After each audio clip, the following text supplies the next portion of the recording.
CM Punk nge-GTS Ethan Page, Cora Jade returns dan hajar Julia, pertandingan street fight yang gila, dan masih banyak lagi.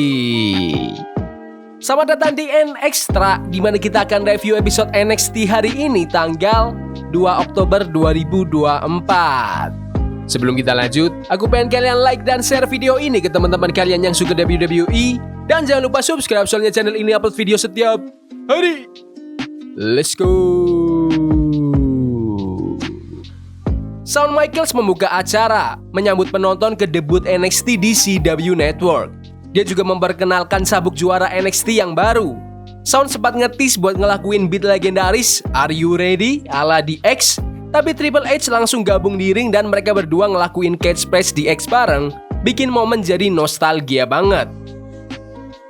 Langsung aja ke pertandingan pertama di NXT hari ini, pertandingan kejuaraan NXT Women's antara Roxanne Perez melawan Julia.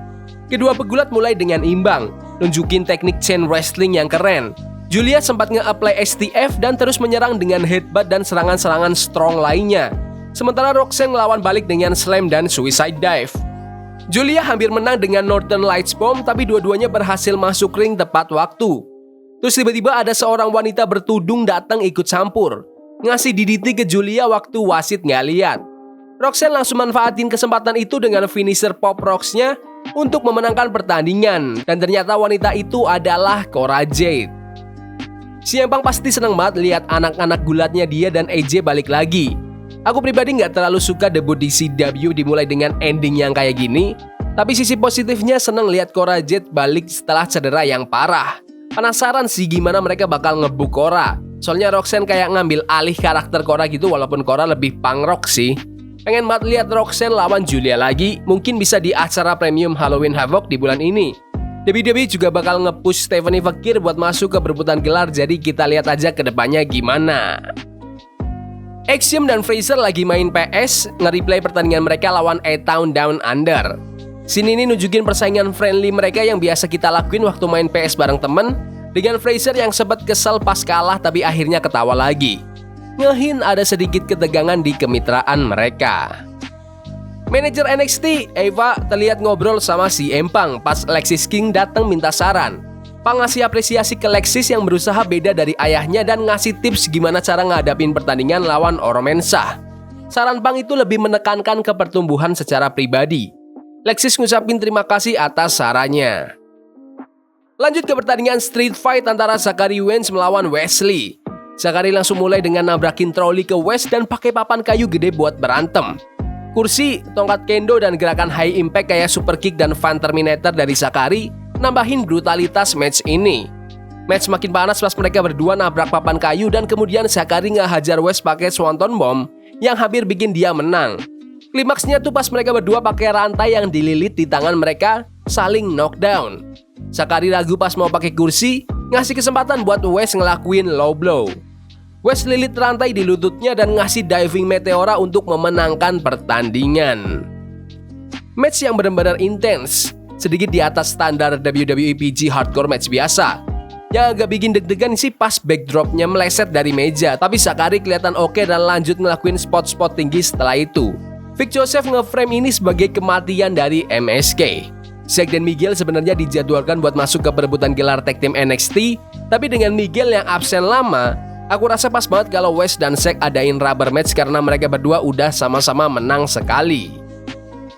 Lanjut ke segmen Miss TV bareng tamu spesial Oba Femi dan Tony D'Angelo. Miss menyambut Oba dan Tony D'Angelo buat promo face off, fokus pada ketakutan Tony ke Oba setelah No Mercy. Oba kasih promo yang tajam dan psikologis, nuduh Tony kalau karirnya punya batasan dan mempertanyakan keyakinan Tony pada omongannya sendiri. Tony coba bangkitin semangat penonton Chicago dengan ngomong soal asal-usulnya, tapi Oba tetap tenang dan bilang kalau keluarga dan teman-teman Tony nggak bakal bisa bantuin dia di ring minggu depan. Segmen ini diakhiri dengan Oba menyatakan dirinya yang inevitable atau tidak terelakkan, makin nambah tensi buat pertandingan mereka yang akan datang untuk gelar NXT North American. Ini salah satu promo terbaik dari mereka berdua. Aku suka Tony D nggak langsung ngejar sorakan murah dari penonton sampai di tengah promonya. Soalnya itu nunjukin kalau dia punya kemampuan mic yang cukup alami buat nge-stop chant word yang nggak penting itu. Oba tampil kuat seperti biasa dengan ketenangannya, dan dia berhasil kasih punchline meta dengan bilang kalau gimmicknya Tony D punya batasan dalam dunia sports entertainment. Sedangkan gimmicknya Oba itu asli. Tony juga keren balikin itu dengan promo yang solid buat buktiin dirinya. Dan mereka bikin twist kecil yang seru ala-ala film Rocky 3, dimana Tony nggak takut nunjukin kerentanannya. Cora Jade merasa diabaikan setelah Julia dan Fakir naik daun, mengungkapkan frustasinya. Roxanne ketemu sama Cora dan mereka ngungkit sejarah mereka sebagai mantan sahabat. Dengan Cora yang pamer soalnya berhasil ngebantu Roxanne pertahanin gelarnya. Interaksi mereka ngetis potensi kerjasama lawan musuh mereka bersama. Kayaknya mereka bakal lawan Julia dan Fakir segera. Lanjut ke pertandingan tag team antara Jaida Parker dan Lola Vice melawan Jessie Jane dan Fallon Henley. Jaida langsung dominan di awal, tag in Vice yang lakuin alligator roll dan serangan keras ke Henley. Jaida nunjukin dominasinya dengan banzai drop dan Vice nyusul dengan hip attack. Tapi ketegangan muncul di antara mereka setelah assist yang gagal. Habis iklan, Jane dan Hailey kerjasama buat isolasiin Vice dengan tag cepat, tapi Vice berhasil balik dengan serangan dan tendangan taekwondo. Tiba-tiba Jaida ninggalin Vice gara-gara miskomunikasi, bikin Vice jadi lemah. Jane dan Hailey manfaatin itu, ngasih Stereoni dan Shining Wizard ke Vice untuk memenangkan pertandingan. Setelah pertandingan, Fatal Influence nantang Kelani Jordan buat pertandingan gelar. Waktu Kelani dikepung Fatal Influence, Jade Cargill dan Bianca Belair muncul dan para babyface sukses bersihin ring dari heel dan mereka saling pose. Masuk akal sih kalau mereka mau naikin hit buat heel, terutama tim Fatal Influence ini agak kesulitan buat dapat momentum. Mereka itu kayak versi murah dari Toxic Attraction. Penasaran juga gimana mereka ngehandle Jaida dan Vice ke depannya? Kayaknya mereka bakal bikin Jaida jadi heel. Tapi menurutku Vice malah agak kesulitan jadi babyface, dan menurutku bakal lebih baik kalau Lola Vice yang berubah jadi heel. Ada video teaser yang singkat buat pegulat wanita baru NXT, nunjukin seorang wanita yang lagi jalan, ngetis debutnya yang akan datang. Langsung lanjut aja ke pertandingan utama di NXT hari ini, kejuaraan NXT antara Ethan Page melawan Trick Williams dengan CM Punk sebagai wasit spesial. Ketegangan antara Ethan dan Punk mulai terasa dari awal. Ethan mulai frustasi soalnya hitungan lambat Punk dan tuduhan adanya favoritisme, terutama pas rope breaks dan waktu Punk nge-stop usaha pin curang dari Ethan. Trick bangkit dengan gerakan high energy kayak flying clothesline dan dropkick, tapi Ethan balas dengan lempar Trick ke barikade. Trick berhasil ngehajar Ethan dengan jumping neckbreaker dan crescent kicks, sementara Ethan ngelempar Trick ke tangga ring dan ngasih Ego's Edge ke meja komentator. Trick gak nyerah, dia balik ngelawan dan ngehajar Ethan pakai switch knee.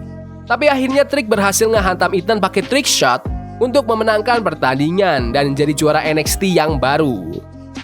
Setelah pertandingan, waktu Trick lagi rayain kemenangannya, CM Punk tiba-tiba ngasih GTS ke Ethan Page, nutup acara NXT hari ini dengan dramatis.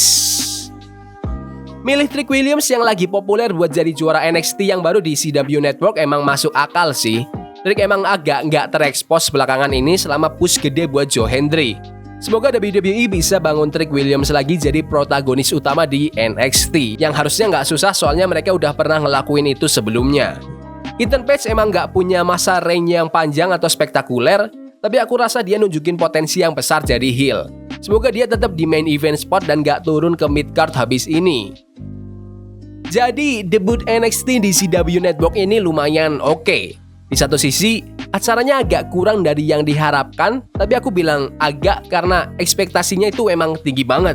Pertandingan pertama, endingnya kacau, tag team wanita juga kacau, main eventnya hampir kacau, street fight-nya sih emang harus kacau.